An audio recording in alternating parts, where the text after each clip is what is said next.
अस्सलाम वालेकुम, welcome to my YouTube channel.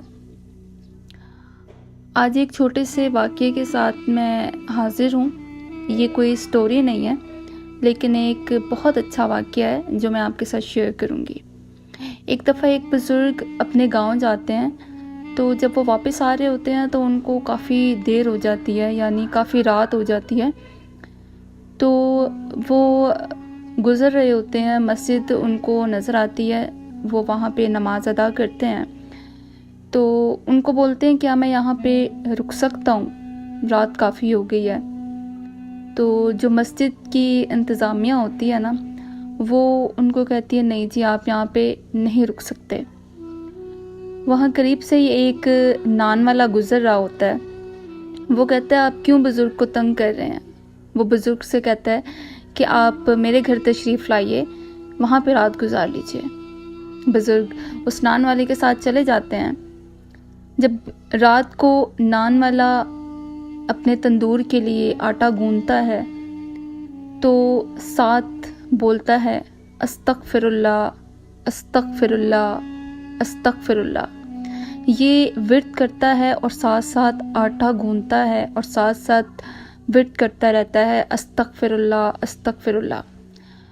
बुज़ुर्ग देखते हैं और देख के हैरान होते हैं और पूछते हैं कि ये जो विर्द तुम कर रहे हो, इससे कभी ज़िंदगी में कोई फ़ायदा भी हुआ है तुम्हें?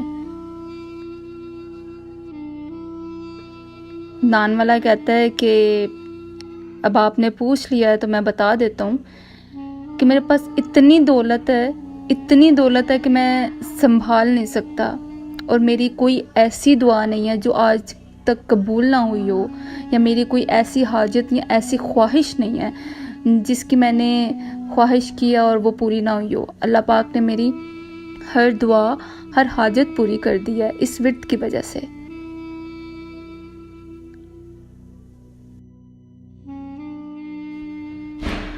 नान वाला कहता है बस एक ख्वाहिश मेरी अभी पूरी नहीं हुई, बस एक ख्वाहिश मेरी रह गई है। कहते हैं मैंने सुना है कि इमाम अहमद इब्ने हम्बल बहुत बड़े कोई इमाम हैं, तो मेरी ख्वाहिश है कि मैं उनसे मिलूं। तो बुज़ुर्ग बहुत ज़्यादा हैरान होते हैं और कहते हैं कि मुझे ऐसा लगता है कि अल्लाह पाक मुझे घसीट कर तुम्हारे सामने लेकर आए हैं, क्योंकि मैं ही इमाम अहमद बिन हम्बल हूँ। तो देखिए अस्तगफिरुल्लाह का कितना बड़ा ये अमल है कि जो इंसान ख्वाहिश करता है, अगर ज़रूरी नहीं है कि इस्तगफार आप जब गुनाह कर रहे हैं उसके बाद ही आपने अस्तगफिरुल्लाह बोलना है, आप आम रूटीन में भी इसको ज़िक्र करें। मैंने खुद ही एक्सपीरियंस किया है कि जब आप पूरा दिन इसका विर्द करते हैं, जब भी आपको याद आता है आप विर्द करते हैं, तो इसके बहुत फ़ायदे हैं, इसके बहुत फ़ायदे नज़र आते हैं। ठीक है, अगर कोई काम में रुकावट आ रही है, ठीक है, तो आप ये पढ़ना शुरू करते हैं, इंशाल्लाह आपका काम हो जाता है। उसमें जो रुकावटें होती हैं वो कम होनी शुरू हो जाती हैं, आपकी टेंशन, आपकी डिप्रेशन जो होता है वो कम होना शुरू हो जाता है। मैंने ये आज़माया है और आप भी एक दफ़ा करके देखें, आज़मा के देखें, आप कभी मायूस नहीं होंगे। उम्मीद है आपको मेरी ये वीडियो पसंद आई होगी, ये वाक़या पसंद आया होगा। अगली बार फिर कोई अच्छी वीडियो के साथ हाज़िर होंगी। तब तक के लिए अपना ख्याल रखिएगा। अल्लाह हाफ़िज़।